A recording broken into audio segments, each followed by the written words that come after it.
Hare Krishna Maharaj, please accept our humble obeisances. All glories to Srila Prabhupada.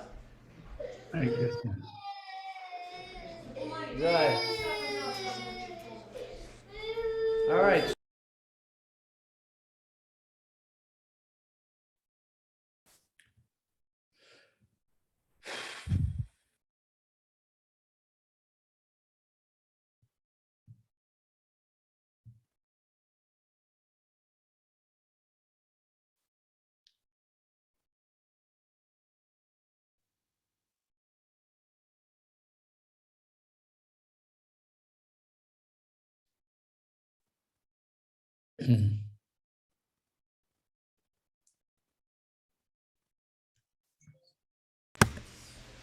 Can you hear us?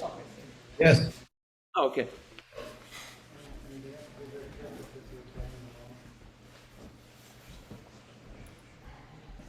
Are you going to speak in Russian or in English? Portuguese. Portuguese. Okay, good. Just kidding. He's only kidding. Bring chairs. Come on. What's going on here?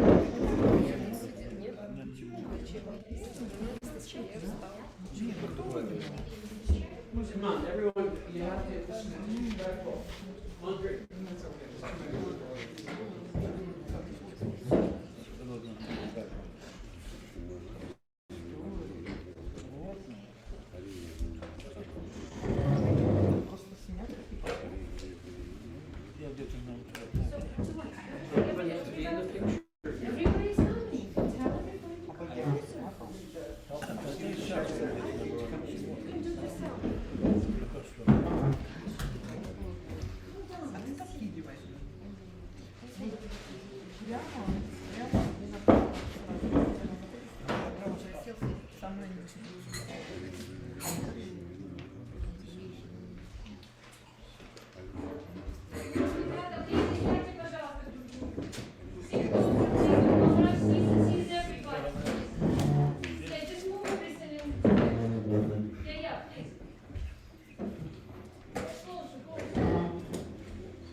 Okay, Maharaj, we're all together for you. All settled? Yes.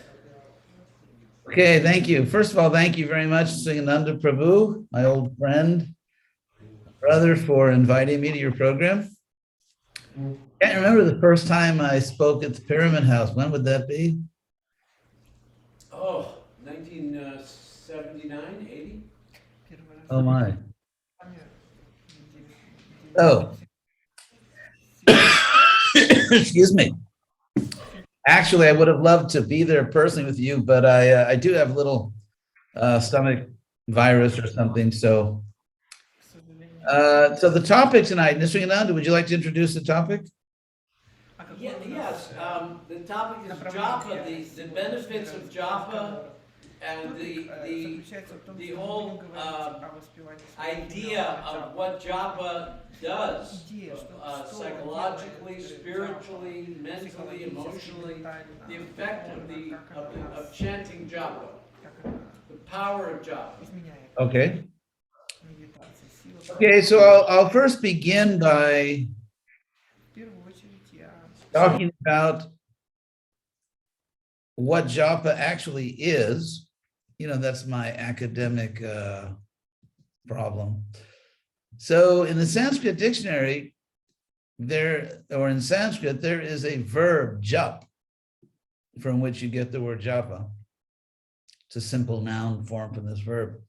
And the verb jap means to utter in a low voice, to whisper or mutter, especially prayers or incantations, to pray, to whisper repeatedly. So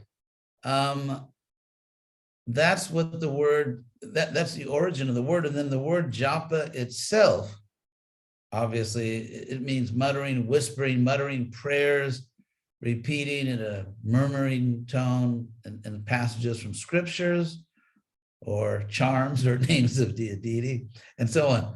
So it's obviously in contrast to kirtan, which is out loud and so on. So one thing which is very striking about japa is that although Prabhupada taught us many different spiritual practices, such as studying sacred texts, and especially his purports to those texts, doing kirtan, gathering among ourselves with musical instruments, chanting and dancing, and sankirtan, doing this in a way so the public can also benefit. And listening to classes, studying, Shastra Dhyayana, studying scriptures is a very ancient process. It's mentioned in the Gita. And so studying these books and then teaching them to others and offering food to Krishna and then partaking of that food. So there are many spiritual processes which together form a complete and powerful practice of bhakti yoga. However, interestingly, when Prabhupada initiated people formally into the practice, when he formally accepted them as disciples, although he had taught many different spiritual practices, he only required them, his initiates, to promise one thing, and that was to chant japa. And of course, we chant 16 rounds a day. So to understand the importance of japa and why we do it, why it's so important to do it, I'm going to give my own analysis of why Prabhupada only asked us to do that one thing. And of course, there are 4 things we don't do for sort of uncivilized activities that harm ourselves and others. But apart from the negative things, the things you don't do, the do's and don'ts, Prabhupada asked us to chant japa. And so here's how I understand why Prabhupada did that and why it's so important to chant japa. We find a powerful theme in bhakti yoga, which Prabhupada taught a lot, which, to use Prabhupada's word, the art of dovetailing. And what Prabhupada meant by that is that, it's kind of like using judo on your own material attachments, in the sense that, let's say if someone came to Prabhupada and they were, really attached to eating, which is, you could say, a bodily attachment. So Prabhupada didn't say, no, don't eat, or don't eat delicious preparations. He said, offer it to Krishna. In fact, Prabhupada himself, who was an expert cook, he was an expert at many things, but Prabhupada was an expert cook. He prepared very delicious feasts for the public, for his own disciples and others, so that without giving up something they were attached to, namely eating tasty food, they could dovetail that, they could somehow engage that propensity in the practice of bhakti yoga. And of course, we came from the rock and roll generation, whatever happened to the rock and roll. And so Prabhupada encouraged us and engaged us in these really rocking kirtans.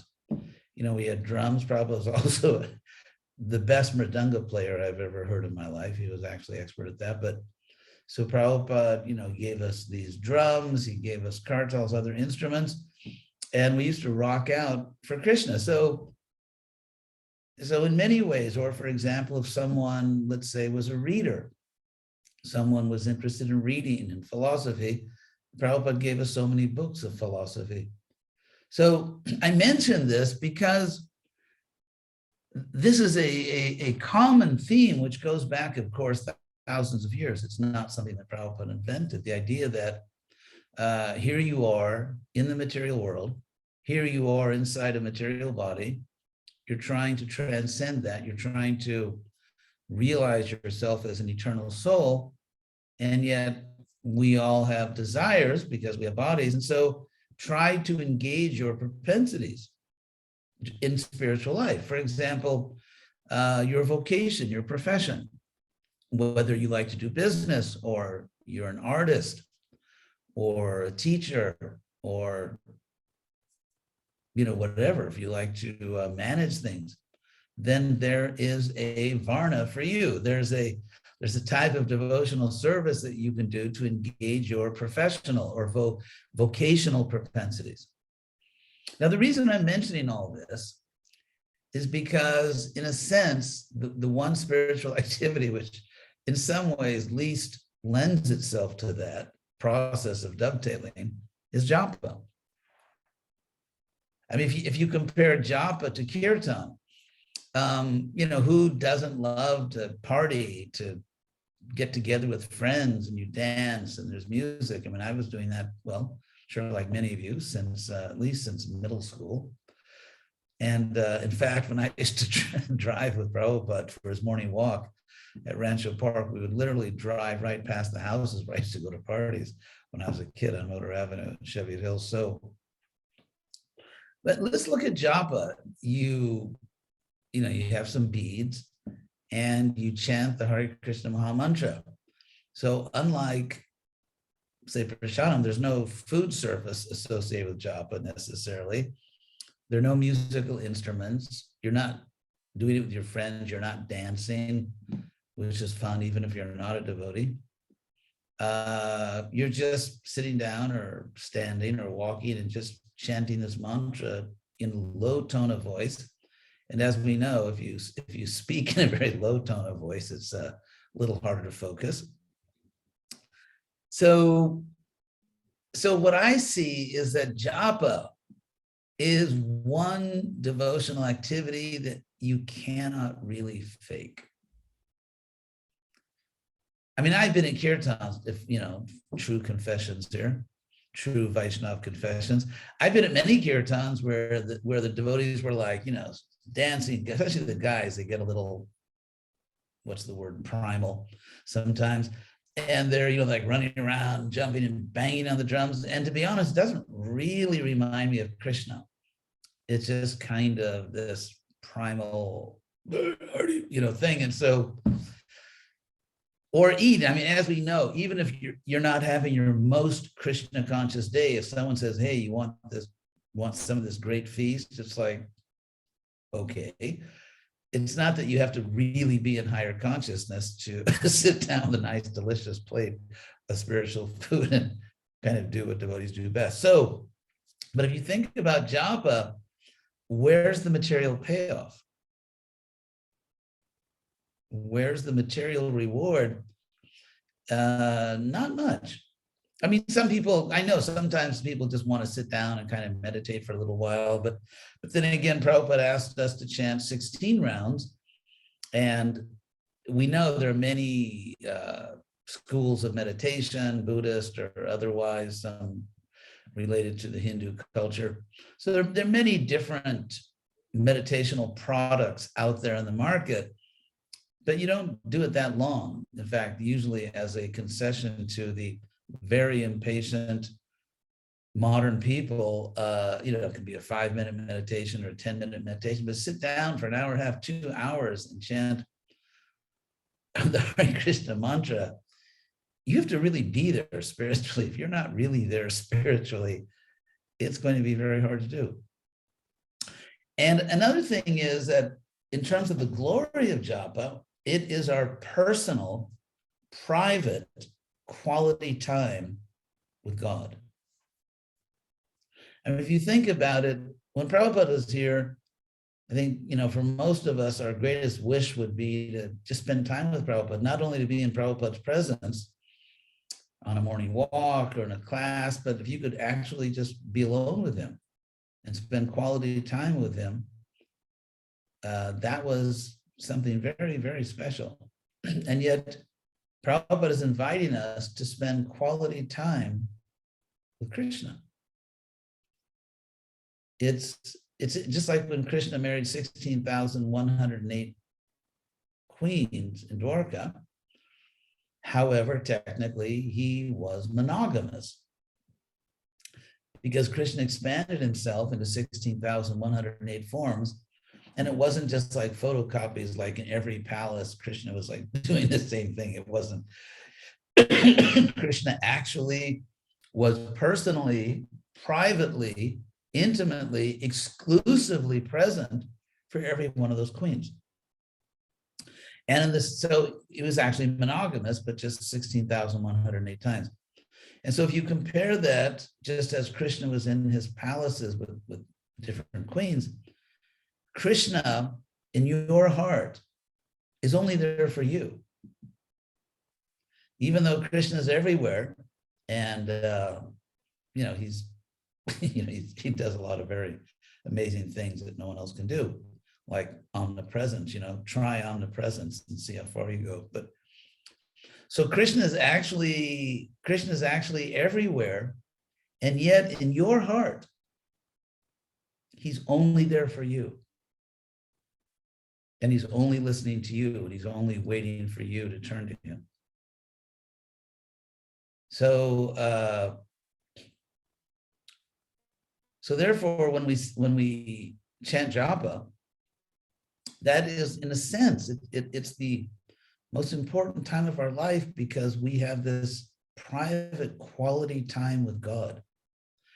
And a very important thing is that Krishna, God, is actually the only person in the universe that perfectly understands you.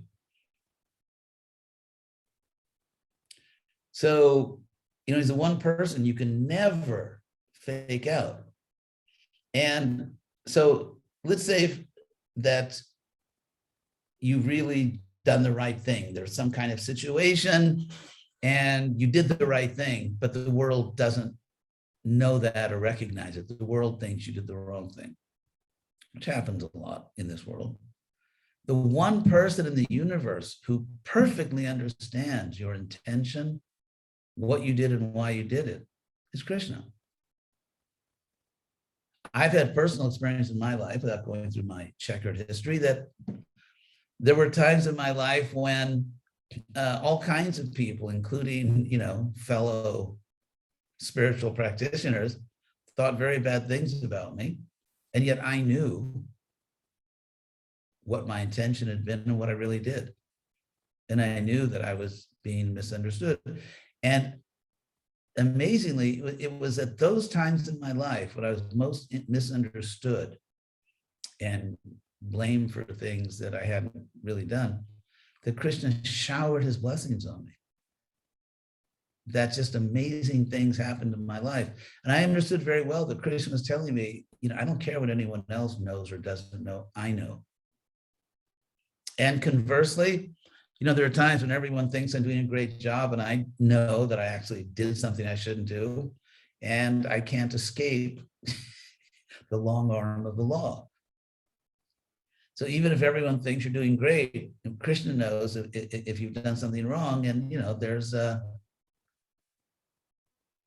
we have to pay for that. So in an educational, ultimately beneficent way. So Krishna is the one person that knows you perfectly, as the saying goes, better than you know yourself. As we know, there are people in the world who think they know us better than we know ourselves, and they're the most insufferable people we know. But in the case of Krishna, he actually knows us better than we know ourselves. And so when we chant japa, here's our chance to just sit down with Krishna or walk around or whatever you want to do, and just talk to a person, communicate with the person that knows you perfectly and has always been there for you and always will be. It's interesting, Krishna, as he explains in the Gita several times, is in our hearts. And if you think about it, it's the one relationship that you can't break. As we know, we have all kinds of relationships, some more intimate than others. And sometimes we want to get out of a relationship, and we always know there are exit clauses.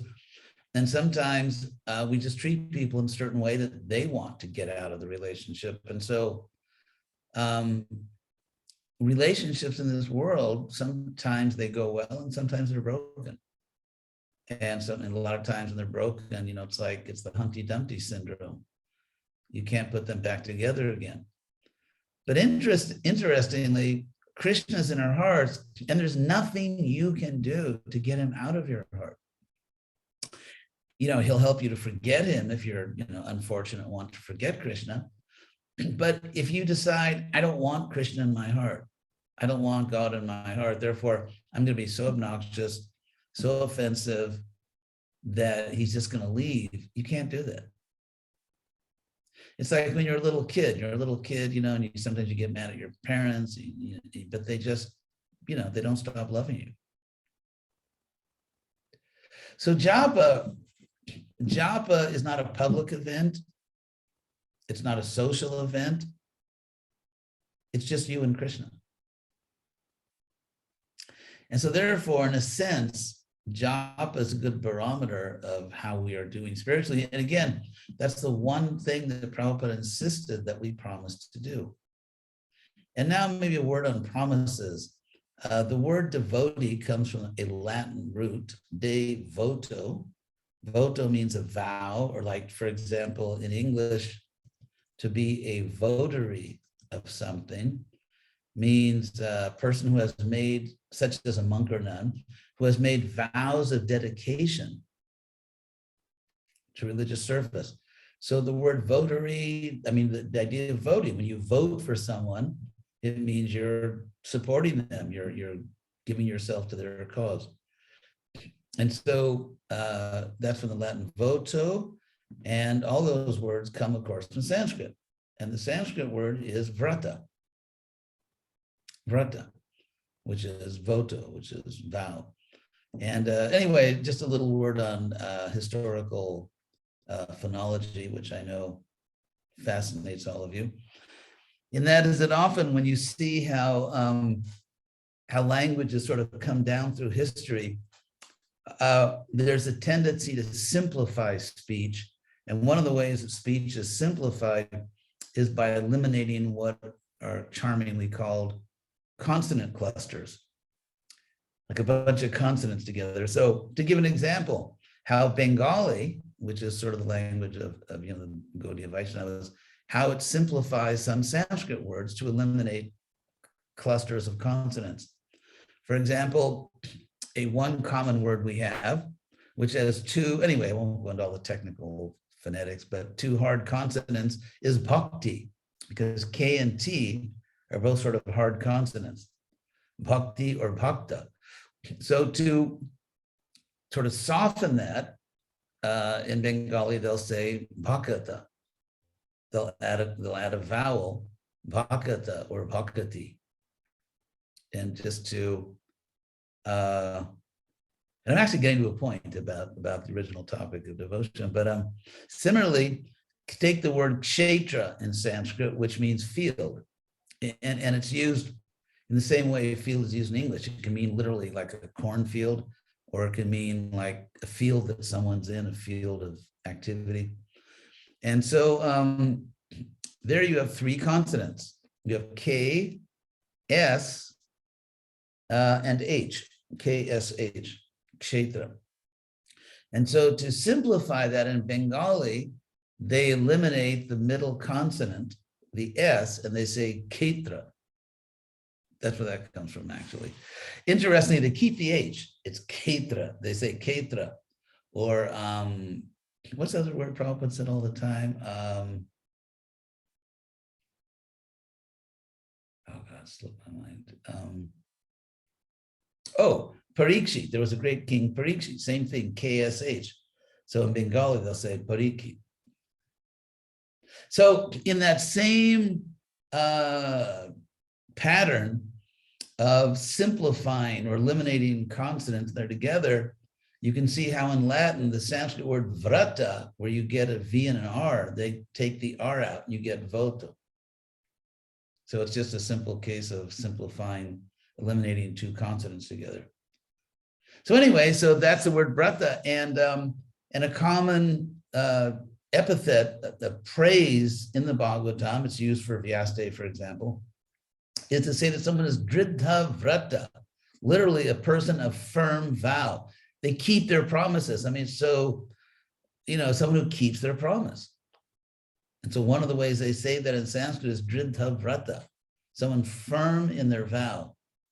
So, and I was talking about this in a recent initiation when I was, accepting several new clients. I'm sorry, disciples. And that is that, trying to be modern in my language, so, and I was making the point that keeping your word, entering into formal agreements and keeping your side of it is really literally what makes the world go round. If you think about it, in a marriage, in a business contract, in everything. For example, the Jewish people are known as the people of the covenant, and a covenant is a contract. And in fact, scholars have analyzed the 10 Commandments, that if you analyze it structurally in terms of what the commandments are, what order they're in, that it actually follows the normal structure of an ancient Middle Eastern contract. And it's a covenant. So, and even, for example, in modern contracts where you first identify, okay, there's this person, there's that person, if you're renting or buying a house or whatever. And so, the first commandment, I am, the Lord, your God, who brought you out of Egypt, and so, this is who I am, this is who you are, and this is what, and so the covenant's a contract. And so in all things, keeping your word, keeping your covenants, your contracts actually makes civilization possible. I mean, you're driving your car, let's say, maybe 35, 40 miles an hour, and you see a green light and you keep going. Of course, if you're in Los Angeles, you accelerate. But anyway, so you see a green light, and now you are literally staking your life. You are staking your life on your belief that other people will keep their social contract. In other words, if you have a green light, someone must have a red light. And the people who have a red light are actually going to stop. And you're betting your life on that. You're betting your life that the people who give driver's licenses did not give a license to a colorblind person who has not corrected that problem. You're betting your life on the fact that whoever is in charge of keeping the traffic light in working order has done their job, and the traffic lights are actually working properly. So every time you go through a light like that, you are betting your life on the social contract. So whether it's a community or a society, civilization is impossible unless people keep their covenants, unless people keep their word. And so Prabhupada asked us to make a vrata, a vow, that we would avoid certain inappropriate activities, and we would chant JAPA. And so again, I think it's very interesting that Prabhupada identified, singled out this particular activity as, in a sense, a testament to the fact that his disciples were still serious about their spiritual lives. You don't have to be serious about bhakti yoga to come to a Hare Krishna feast. And you don't even have to be that serious to sort of sing and dance. And, you have to have a little interest in Krishna, but it's, it's fun. But to chant japa, yeah, you have to be really serious about your spiritual life. So, and again, I don't want to repeat everything I've already said, unless you want to make me an offer I can't refuse, then maybe I'll repeat it. But so it really is our private quality time with Krishna. And it's a way you can sort of measure yourself, to measure your own attachment to Krishna, or your own determination to develop attachment to Krishna. So perhaps I'll stop there and leave time for any questions that you may have. Thank you very much. Again, thanks to my old friend, Nanda, for kindly inviting me. And also, I just have to say a few words that I think we should all be very proud of Nanda, because he has taken on very, very important responsibility, actually a responsibility of historical importance as the leader of the Sabha. And I'm very proud to be probably the only person in the Hare Krishna movement that pronounces that word properly on a regular basis. But anyway, so he's oh my God, anyway, let me just get rid of that real quick.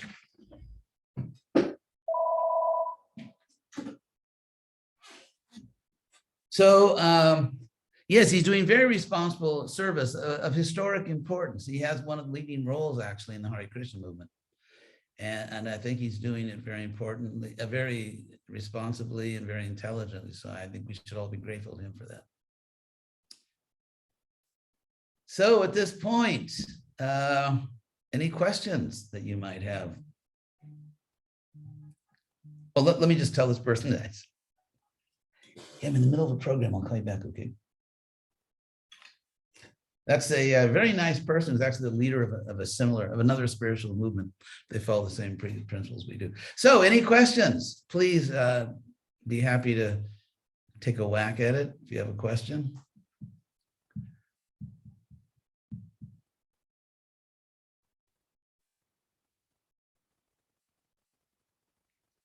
Oh, your thing is muted, so.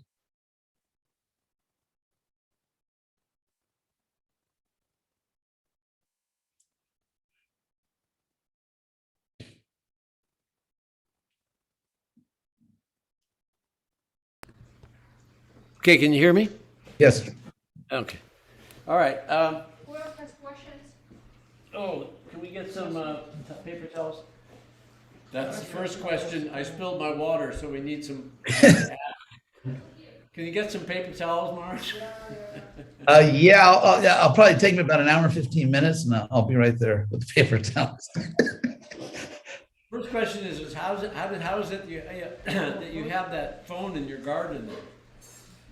Oh, this house actually is my Yukta Vairagya house. It is actually the house where Jane Austen wrote all her novels. And she has helped me immensely in learning to write. I hope I've learned to write. And just in general, how to be a gentleman for Krishna. And so I feel she was actually a Guru Kuli, Naistiki Brahmacharya Guru Kuli. But so I feel a real debt to Jane Austen. And so I have her house there. Just I think probably in the Hare Krishna movement is a unique background. It is. My first question is that some people say that when we chant so-called inattentively, that it's offensive to the holy name. And my argument is better to chant than not to chant at all. Yes, absolutely. And then they say, well, yes, but better to do 4 quality rounds instead of 16 inattentive rounds. And my response is, well, then I wouldn't be keeping my vrat. Exactly. So, but it doesn't seem to satisfy those that say that the quality is more important than. Yeah, basically, it doesn't satisfy those who are looking for an excuse not to chant 16 rounds. So the way I look at it is this: what you said. I mean, you really put your finger on it. That I promised Prabhupada I would do something, and I think there's great spiritual benefit in keeping your promise. As you say, I mean, that's the first point you've made. Secondly, I think people, I mean, why not take a humble position? You know, in ISKCON, we talk about humility, but why not take a humble position and say, at this point, I'm just, I'm a fallen soul, and this is what I can do. And I would love to chant 16 good rounds, but this is just what I can do now. And it's, it's because of my own lack of spiritual advancement. And so I'm trying my best. what about those that, I mean, I've often heard those say,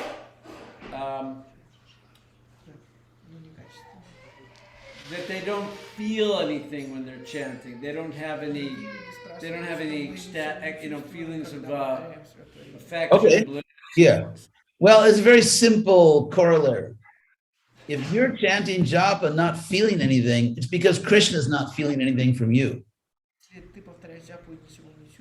Because Krishna says that I reciprocate. So if I'm chanting and not feeling anything, don't blame God and don't blame the process. Just, take a moment and think, why is Krishna not feeling anything for me? Am I really being sincere? So Krishna is just holding a mirror up to us. So again, the solution to not feeling anything is to try to convince Krishna that I really care about him. And if Krishna starts to feel some real devotion for me, then we will feel something from Krishna. Some people have cited devotees during Prabhupada's presence as being completely consumed by service, and that Prabhupada sometimes has given them license to, in the words, what can you do?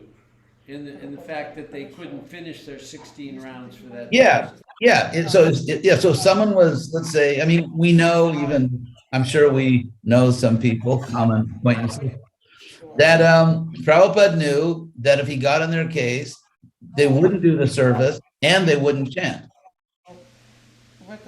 And actually, Prabhupada was following Krishna himself in the Bhagavad Gita, chapter 12, where Krishna says, if you can't follow all the practical, all the practices, then at least work for me. So Prabhupada saw that these people, this is what they're able to do. So he gratefully accepted what they were able to offer. And some people, and I'm a some person, so I would have, and may have these questions, may not, say that if you're chanting, that eventually you will feel it. It will come just because you're making the effort. Yeah, but then again, you could say the effort is just to physically stay. But why not make the effort to please Krishna? Well, they're doing service. They're a book distributor, they're a pujari or whatever. I know, but I'm saying if you chant at all, well, you're saying people that don't chant. You're saying if they do the service, they'll get a taste for chanting. Yes, you engage them in service. You give them a lot of prasadam first, then you give them service, and eventually they'll understand the necessity for taking up the vrat. Yeah, I think some people are kind of just non-japa chanters because it's and of course there's that very famous teaching that there are 9 processes of devotional service. So if you can do all of them or one of them. And so there is that well-known offer that if you can do any of the devotional processes well, then eventually you'll come to Krishna. And of course, then again, we have the, what do they call it? Kripa Siddha. Some people just can't really do the normal practice of bhakti yoga, but they are sincere. They're very sincere. They try their best. And therefore, Krishna gives them his mercy. So there's sadhana siddha, but then there's kripa siddha. So, and my last question is: some people think that by chanting 24 rounds, 32 rounds, 64 rounds a day, that they are more advanced than those who chant 16 rounds a day, and that therefore they're making more advancement by chanting more rounds, because it is true that Prabhupada gave us kind of an open-ended number. He said 16 is the minimum. Yes, but Prabhupada, if one devotee came to see Prabhupada and said, Prabhupada, I'm chanting 64 rounds, and another devotee said, Prabhupada, I'm chanting 16 rounds, but I'm spreading your movement dynamically, guess who would please Prabhupada the most. And I mean, overwhelmingly more. There's no question. In fact, Prabhupada spoke very strongly against the Babaji tendency. And basically, Prabhupada kept saying, we have a planet to save. So if you're content to amuse yourself by chanting lots of rounds while the world goes to hell, I mean, clearly you haven't even come to the second-class platform yet. So someone can chant, 50 rounds a day and be a Krsna adhikari, third-class devotee. I mean, if you, for example, if someone that you love cries out for help, you say, sorry, I'm chanting.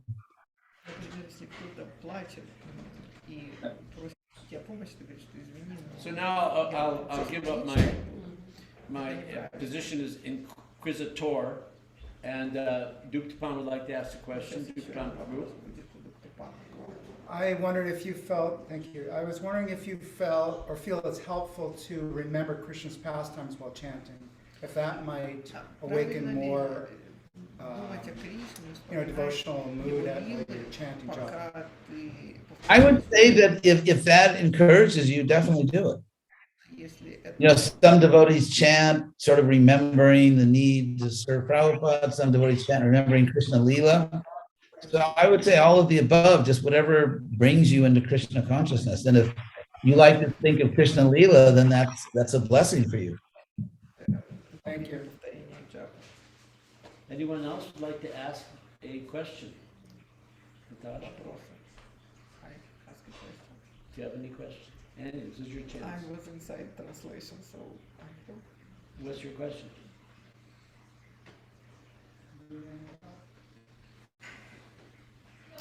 Prabhupada, when Prabhupada was chanting his 16 rounds, was he chanting usually with his close devotees, or it was usually independently in his room? Prabhupada was extremely busy. He was sort of saving a planet. And so I would say Prabhupada just chanted japa when he got the opportunity. So, sometimes he would, Prabhupada used to rise very early in the morning. Sometimes he would chant very early in the morning. He would chant sometimes in the morning walks. He would just be chanting. Sometimes I'd go in Prabhupada's room in the afternoon and he was chanting some rounds. And so I'd say in that sense, Prabhupada was like us. You just get your rounds done when you can. Who else would like to ask a question? This is your chance. Anybody else? Well, question is, what is the best time to chant japa? Whenever you can chant it. I mean, I think we all know that chanting early in the morning tends to be really sublime. It's the Brahma Muhurta. The world is very calm. All of the fruitive workers are helping us by sleeping. I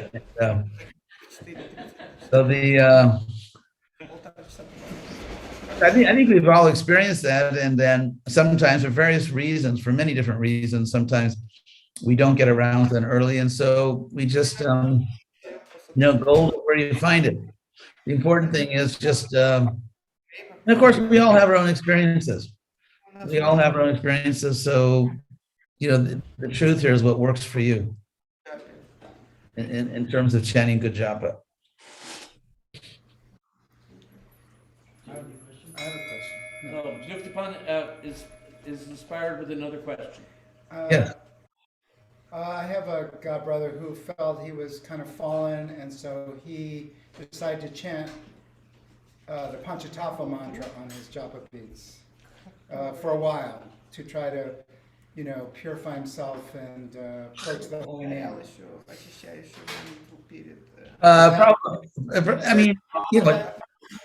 Obviously it's not evil, but Prabhupada certainly wouldn't like it. Prabhupada kept saying, can you please just do what I'm telling you? Just calm down and do what I'm saying. So yeah, we shouldn't reinvent bhakti yoga. Prabhupada gave us the perfect process, and I can understand maybe someone being desperate or wanting to try this, try that, but You know what they say, if everything else fails, read the directions. И все время помните, что And если so сомнения, если I все remember one time we were doing a kirtan, actually, I think it was 1974 in Prabhupada's house in Vrindavan. That was the first annual festival. And первое so the first thing that the devotees completed was Prabhupada's house. про- So no, would that have been 74? это было в 74 году. Yeah, that's right. We were taking the bus every night to Kogal Ashram for the program. So I remember a godbrother of mine, I won't mention his name, but he started to lead the kirtan. And so he began to chant that one of the first verses of the Chaitanya Charitamrita, Jaya Jaya Sri Chaitanya Jaya Nityananda, Jaya Dvaita Chandra Jaya Gaura. And Prabhupada looked at him and kind of, I mean, not literally like, what the hell are you doing? You know, Prabhupada Хорошо ты looked at делаешь. him like, what are you doing? And just stopped it and said, just do the normal kirtan. Of course, there's an instruction which obviously didn't have much mileage in the Hare Krishna movement, but yeah, Prabhupada wanted to keep it very simple and it was beautiful. There was an incredible solidarity, unity when we had Prabhupada's simple program. We just did it. It was the most wonderful thing. И это было самое великолепное, то, что у меня в моих воспоминаниях. Okay, I got one. Yes, please. Talk loudly. Yeah. So if I were to tell my grandma, she doesn't really understand anything, and she's getting to the age where she constantly Если я хочу forgets проповедовать who we своей are бабушке, которая and уже what I'm старенькая, и talking она не about. все понимает. Would it help for her to chant, but Это not knowing помогало, Krishna? помогало бы ей Would it продвигаться be духовно, helpful? если бы она повторяла. I think so. If you tell her that this is good for you, Но and если if she believes it's good for her, so even believing Krishna's name is good for me is very pious. тогда это будет хорошо. And so, yeah, I would say, Да, я бы советовала. and of course, you've explained to her as much as you can, and you're the best judge of what the market will bear in that case. Больше о Кришне. But yes, definitely, I would, just talk to her and see and Просто с ней help her understand this is a wonderful name. It's a name of someone that, yeah, just whatever you can tell her. And then if she forgets the next time, so much the better because she gets more credit. That means every time she does it, she's making a new decision.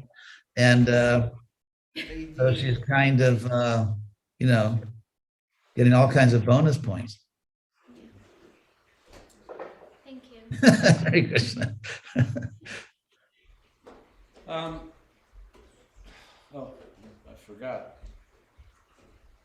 Oh yeah, when I was back in '72, I was very ill. I went to the hospital. Когда я очень So болела, Prabhupada wrote to меня me. послали в госпиталь. He said, "Oh, now you're in the hospital. This is the best thing to heal И is that you have lots of time now. You can just chant Hare очень Krishna хорошая, Maha на Mantra." самом деле, ситуация, потому что у тебя есть очень много So he времени linked повторять my healing Маха-мантру.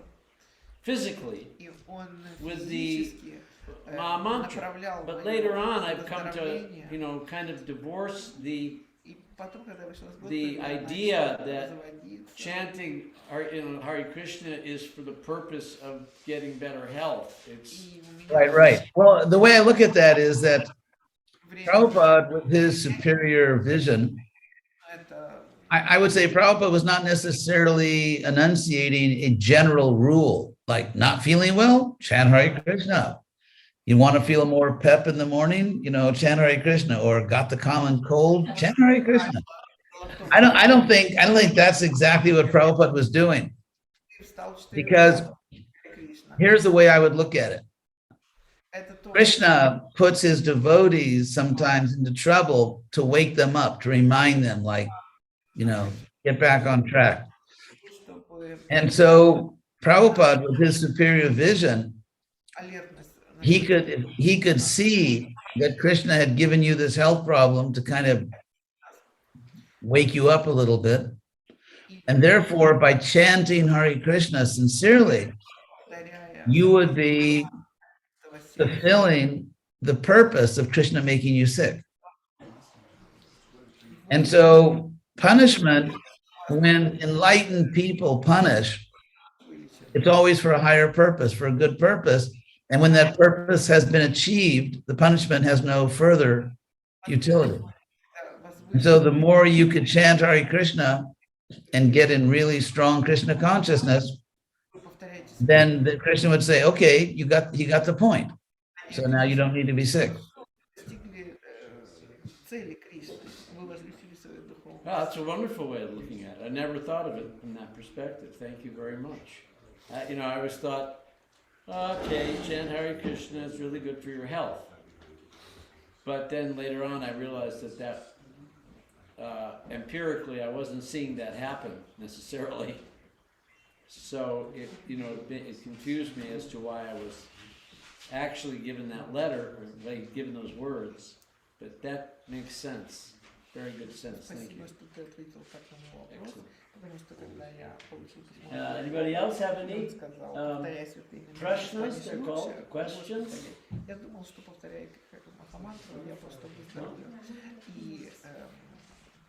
You've exhausted everybody they don't have any more questions. You've just answered all of their doubts, which have been slayed like demons.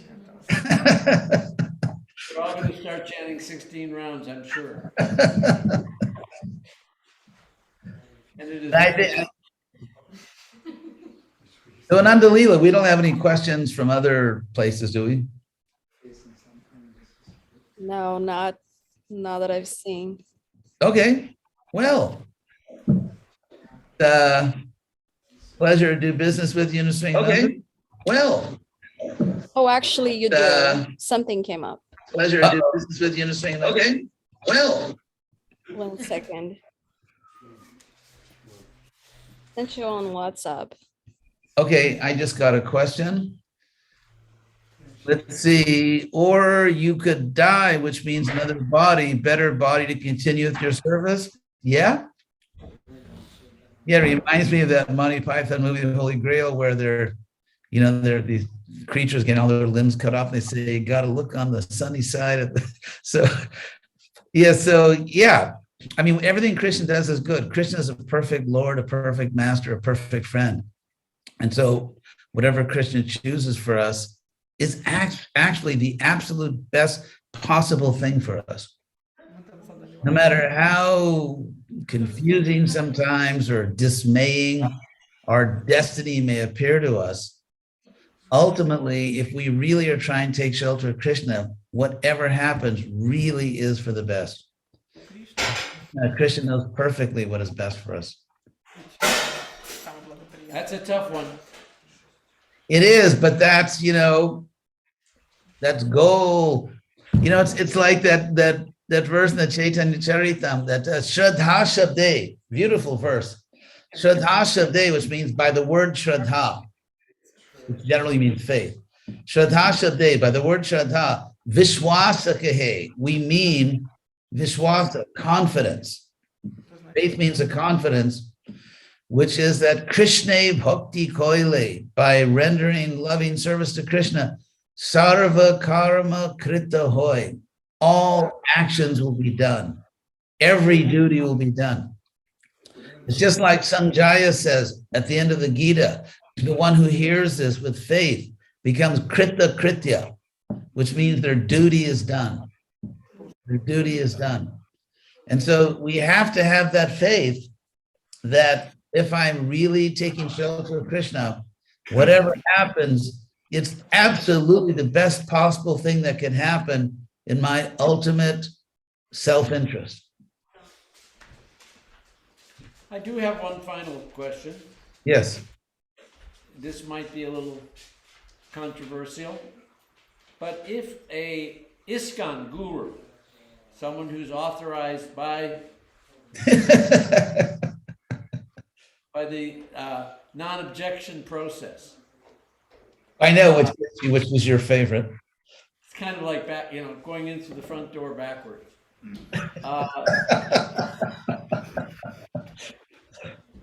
If they see a disciple who's very sincere, likes to serve, but only can give 8 rounds a day. And they say, I'll initiate you if you only chant, if you promise to chant 8 rounds a day. And their spiritual master, being Srila Prabhupada, has given them the brat of 16 rounds per day. But they see this particular individual and they reduce that amount. Yeah. Is that bona fide? No. I mean, actually, there's a workaround, which is called a nickname.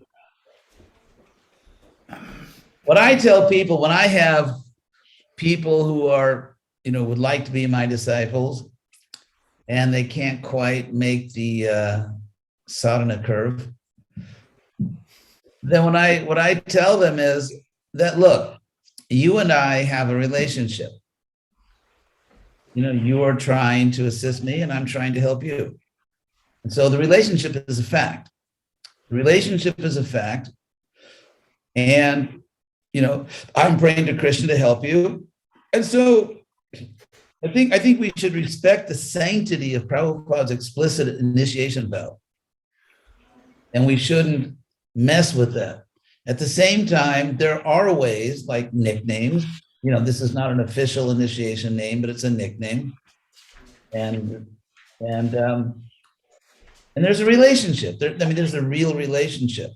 So I think it's very easy to encourage that person in spiritual life and to cultivate a very strong relationship between a guru and someone who's aspiring without disrespecting the formality of Prabhupada's initiation process. Okay, so basically no. Yeah, because if you say, well, I have to be merciful, yeah, but there are ways to be merciful without disrespecting Prabhupada's standard. Right, he is the Acharya, so he set the standard for that. Yeah. Samaj. Yeah, okay. We're definitely on the same page on that one. Well, thank you so much for your kind appearance here in the Pyramid House. You're always welcome when this whole, I hate to call it a pandemic. I don't know what to call it. Scamdemic, pandemic, whenever it's over, we want to see more and more people arrive. Maharaj, thank you. All glories to your service. Hridayananda Maharaj ki jai. Anybody more? Thank you all very much. It was really a pleasure to spend some time with you. Hope to see you again soon. Hare Krishna. Anybody?